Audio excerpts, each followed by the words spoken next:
mening halovatim, ko'rib yuring rohatim.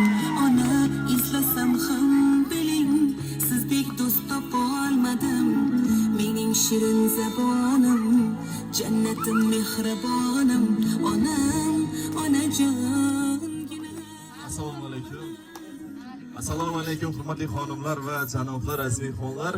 Albatta mana shunday fayzli xonadonda tashrifimizni asl maqsadi bugun otajonimizni, onajonimizni eng baxtli, xursandchilik kunlari bilan tabriklash uchun kelganmiz. Bitta chiroyli qarsaklaringiz bilan boshlaylik. Otajon, onajon, assalomu alaykum. Sizlarni tabriklab keldik. Faqat topishingiz kerak kim nomidan kelganligimizni. Kim deb o'ylaysiz? Kim sizni xursand qilishga harakat qilyapti deb o'ylaysiz mana shu yerda? Kim bo'lishi mumkin? Sizni juda ham yaxshi ko'radigan, boringizga shukrlar aytadigan,